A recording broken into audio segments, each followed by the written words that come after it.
Okay, so free body diagram of the whole thing.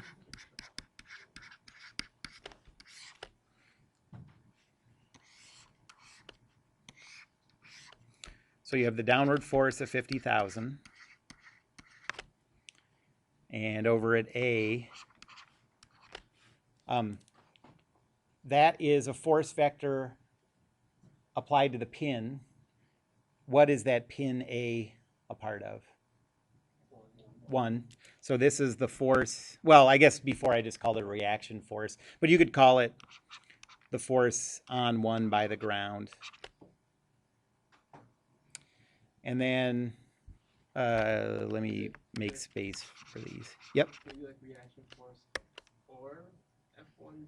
Yes, either one of those is fine for those reactions.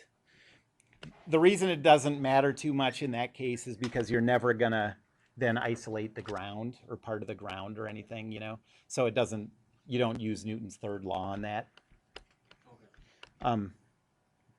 Okay, so force on 1 by the ground. What else is acting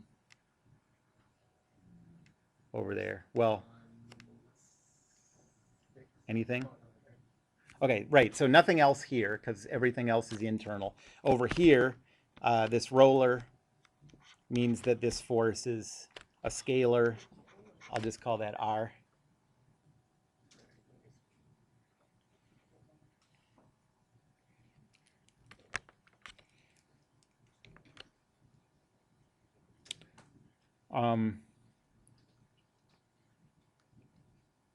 And I guess I'm sort of doing this weightless again. You can imagine this is the kind of case where assuming things are weightless kind of makes sense. Like the weights of these members, unless these are very, very long, are going to be so small compared to this 50,000 Newton force that whether you put the weights in or don't put the weights in, your answers are going to be pretty much the same. So for the most part, we're going to always do problems with the weights included. But when you have really big external forces, that's when the weights don't affect things very much, and you can simplify it a little by skipping them. Okay, so body 1.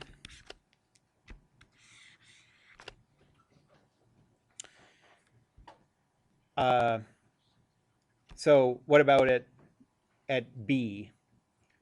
Is the pin connected to 1? Yeah, so that means that there's going to be a force.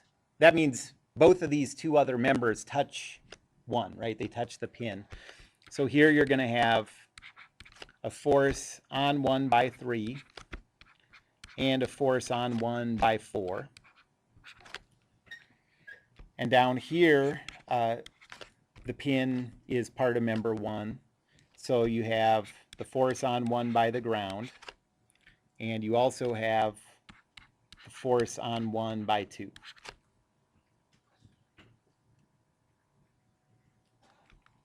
Any questions about that one? And now member 2.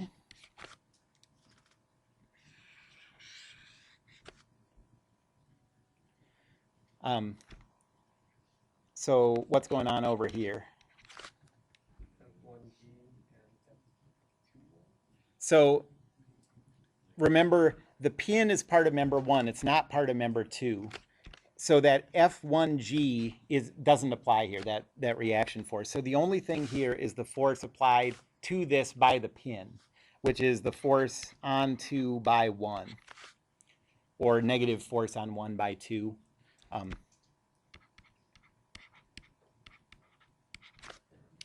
And then over on this side, what member is the pin a part of at C? It's 2 here, so over here, that means that all of these are going to touch. So we have the force on 2 by 3, the force on 2 by 5, and the force on 2 by 6. Okay, so generally speaking, when you have when you have structures with more than one member at a joint, you're going to have more force vectors on the low numbered member at that joint than you are at the other ones. Because each of the other ones only touch the pin. The pin touches everything else, you know. Okay, so now member 3.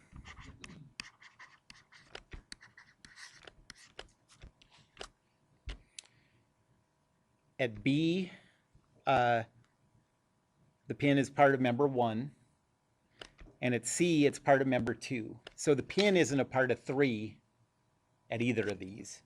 And so that just means all that's going to be acting on 3 is the pin at B and the pin at C. So we're going to have an F3-1 here and an F3-2 here, and that's all.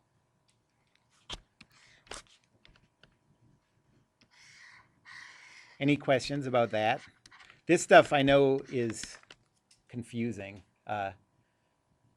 Even after you've done it for a while, it can trip you up every once in a while. There's no F3-4 because, remember, I drew a picture of it from the side, one of these joints. So if you think of B from the side.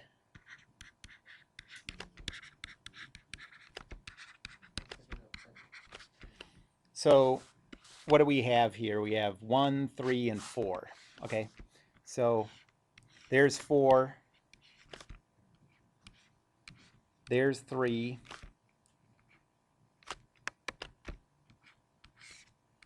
And there's 1. And there's a pin that goes through them all. Well, we're assuming that that pin is part of member 1. Okay, so 3 touches 1 because it touches the pin. 4 touches 1 because it touches the pin. But 3 and 4 don't touch each other. So that's why there's no F3-4. There's an F3-1 here. And there's an that was 2, so F3-2 here. Yep. Is there any reason not to do the third law simplification there and just say like negative F1 negative F2? That's what you need to do that because it cuts down the number of variables you're dealing with. Is it best to do it now or at the end? It doesn't matter when. I guess just be consistent with it. I would recommend just getting a habit where you do it at the same time every problem.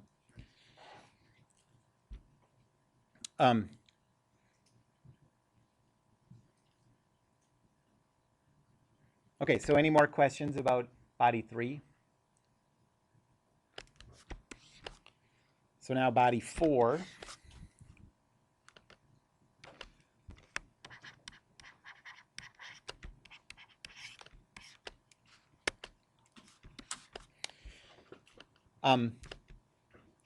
The pin at B is attached to member 1. What's the pin at D attached to? 4. So over at B, the only force on 4 is from 1. So we got F4-1. Over here, though, everything is happening on 4 because 4 is the pin. So we have 4-5, 4-7, and we also have that 50,000 Newton force. All of those are acting on the pin.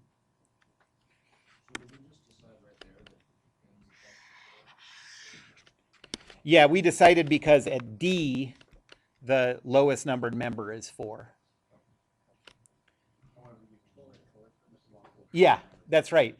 Yeah, and it seems like you think like, God, if I numbered it backwards, I'd have totally different forces on different things. Well, that's true, but when you added up all the forces that you had, all the external loads on every member, no matter how you numbered it, you'd end up with the same things. It's sort of cool how it works out, actually. Okay, so at B we have the force on 4 by 1. And over at D, we have, F F4, 5 plus F4, 7, and we have a downward force of 50,000.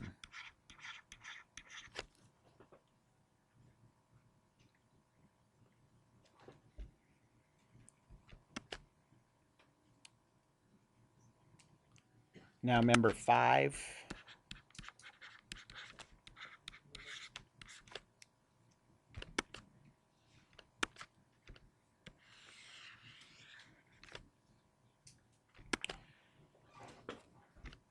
At C, the pin is part of member 2. At D, it's part of member 5. Or sorry, it's part of member 4, right? So in this case, at both ends, the only forces acting on member 5 are the pin at C and the pin at D. Okay, so we're going to have an F5, 2 at C and an F5, 4 at D, and that's all.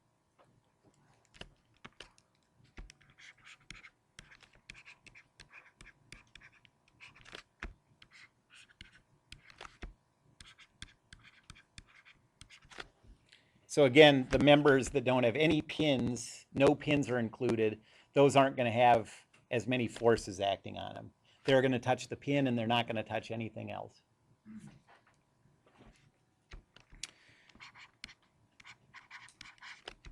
Now 6.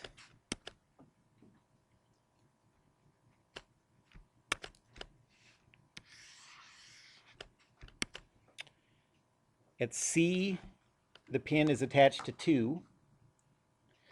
And at E, the pin is attached to 6. So over at C, we're going to have a force on 6 by 2 and nothing else. But over at E, since the pin is part of 6, we're going to have F6, 7, and we're also going to have that reaction. Okay?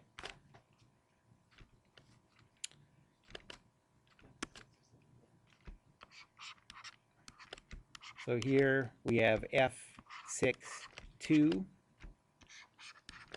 Here we have F6, 7, and the downward force, nope, that's an upward force. Upward force R.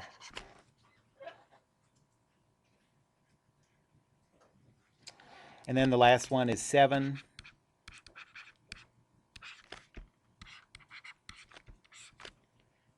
That doesn't have any pins attached to it. So up here we have a force on 7 by 4 has the pin at D.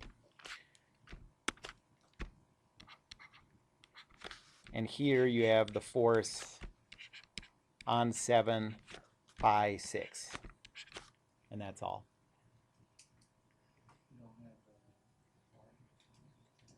No, because R is acting on the pin. And at this... Oh, R, well, okay. Yeah, whenever it looks like a force is acting at a joint and it's a pin joint, you treat it like it's acting on that pin. That pin is a separate thing. Okay. Yeah, so it's like, picture it like this. And it doesn't have to be, the joint doesn't have to look like this for this to work out, but picture it as,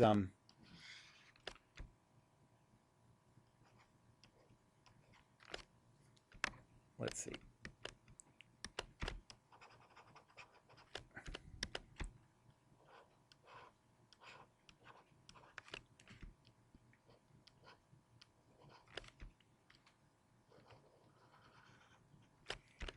Let me do it the other way. Yeah. Bear with me.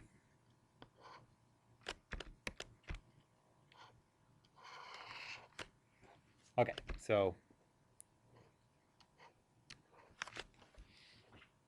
if anytime you have an external load applied to something, imagine that it's just being applied to that pin, you know?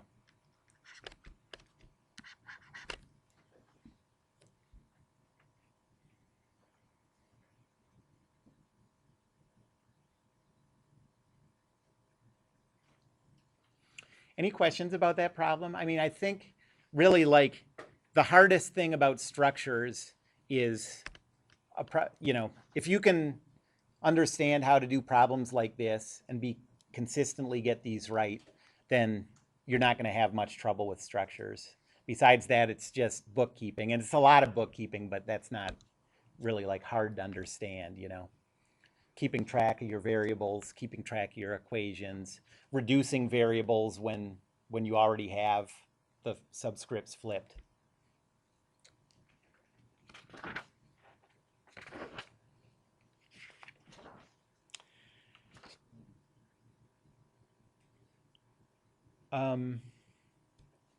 Okay, so the next thing we're going to do is internal loads. So this is the end of structures.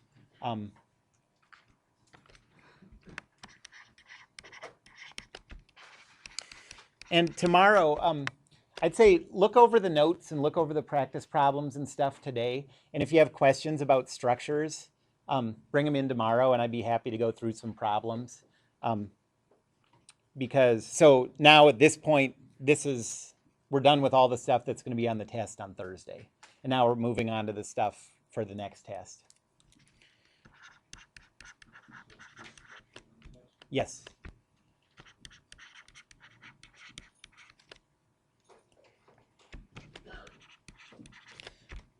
So now internal loads and beams.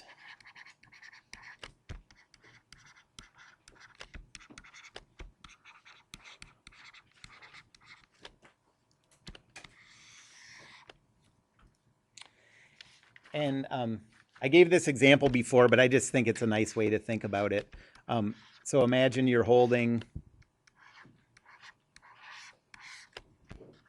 a stick and bending it between your two hands.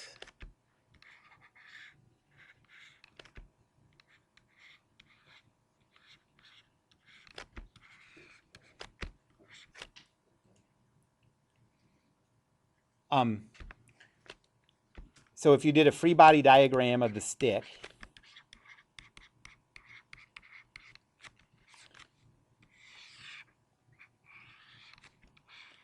it would look something like this. Force up there, force down there, force up there, down there. So the question is, why does it break here?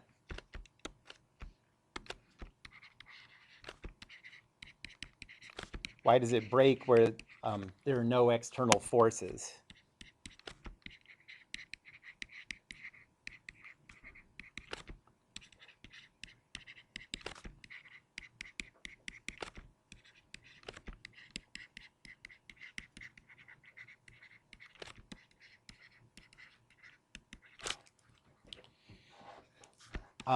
And the answer is there are lots of forces that aren't external.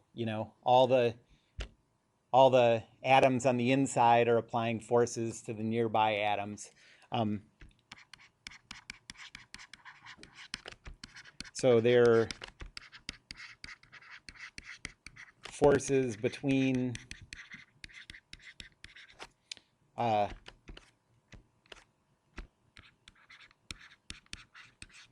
inside pieces of the stick. And it turns out that those are the ones that predict fracture.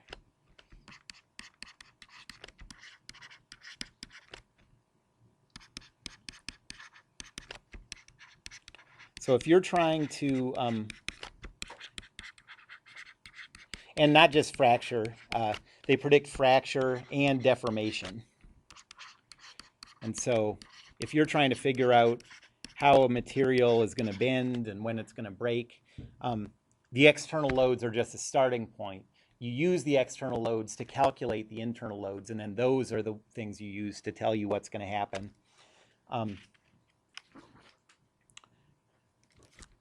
And so let me first start by just kind of posing a problem that we're going to kind of think our way through. And then I'll move on from there and talk about a method for doing this.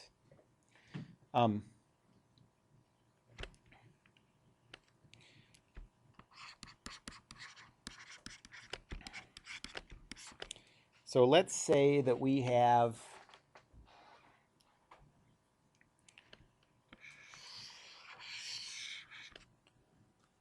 a beam with 1,000 Newton force acting up and a 500 Newton force acting down on each side. And let's say the length is 1 meter.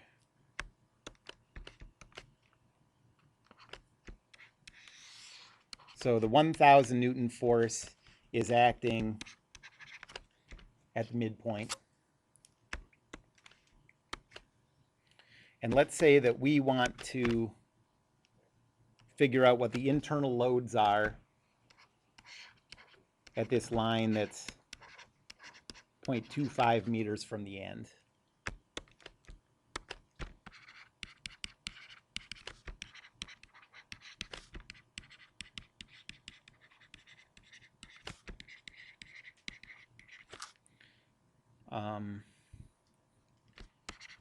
The internal loads acting 0.25 meters from the left end.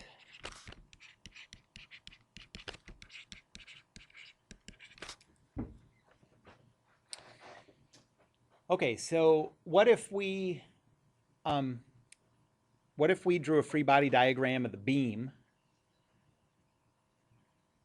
and did Newton's second law and the rotational equation on the beam?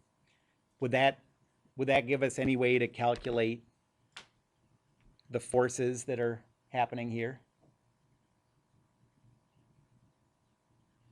Well, it wouldn't, and the reason is, so what kind of forces and what kind of moments show up in those equations? Only the external ones. So how do we get to those internal things? Well, instead of isolating the whole thing, we know we can't use Newton's laws to find any internal loads. So what we do is we isolate a piece of this thing so that what we were considering internal loads before are now external loads. Okay? So let's isolate the left 0.25 meters. And so you have something like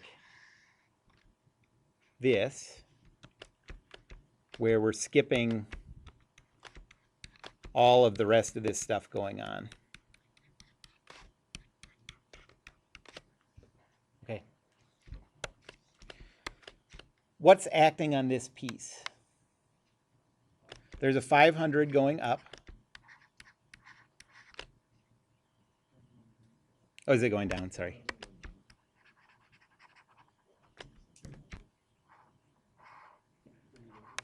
Okay, and those other ones, you're right that those don't act at all.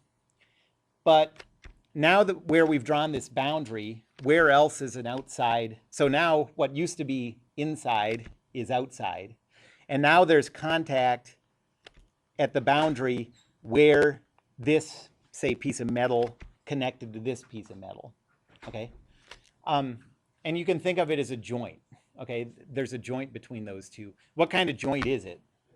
It's a fixed joint. Yep, so that's exactly right. So we have a force vector here. I'll just call that F for now. And there's also a couple, M.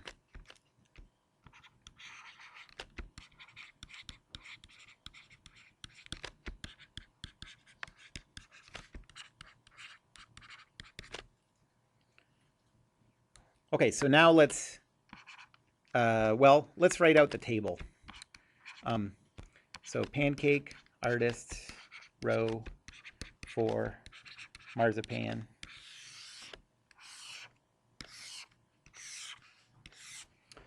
If we put the origin at the left end, then, and also let's put the about point at the left end. we'll see that when I give you a set of steps, that's just the way we're always going to do it. So, the location of this 500 Newton force is the origin. The about point is the origin. So the rho vector is 0. The force is 0, negative 500.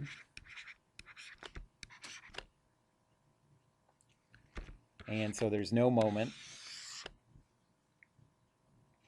And now the only other place where there are loads is at that cut point. So first I'll do the force vector. What are the coordinates where these are applied? Yep, 0.250. The about point is 0. Yeah, and so the rho vector is 0.250. The force vector is Fx, Fy. And take that cross product and you get 0.25 Fy.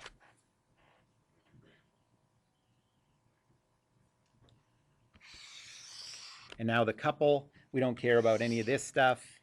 And so we just have M over here.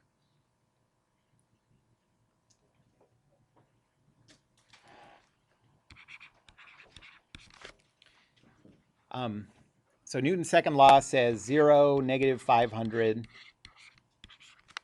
plus Fx, Fy is equal to zeros. So the force vector is 0, 500. And the rotational equation says 0.25 Fy plus m is equal to 0.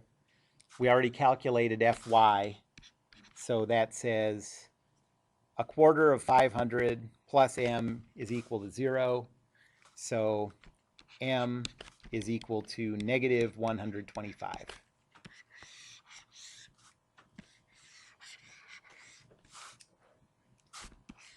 Okay, so that's really the idea of internal loads. So these values can be used to calculate deformation and predict fracture.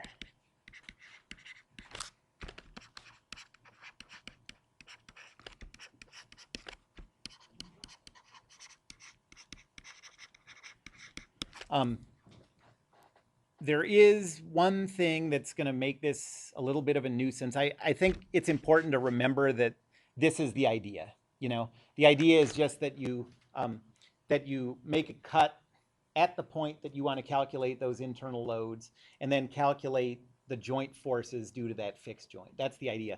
But we're going to mess around a little bit with the sign conventions because of something that I'll show you when we start next time. What I'm going to show you is, even using the same coordinate system, what if somebody was, say somebody was looking at the exact same thing standing on the other side of this beam,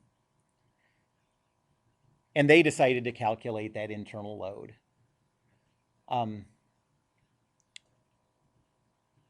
It is a little surprising at first, but what they'll calculate for the internal loads are the opposites of what you have here. And I'll do an example, we'll see why that is. And so we have to choose a sign convention so that anybody looking at it from any direction is going to get the same answers for it. Okay, and so that's where this funny sign convention is going to come from. So we'll talk about that to start next time. All right, any questions about that? Okay.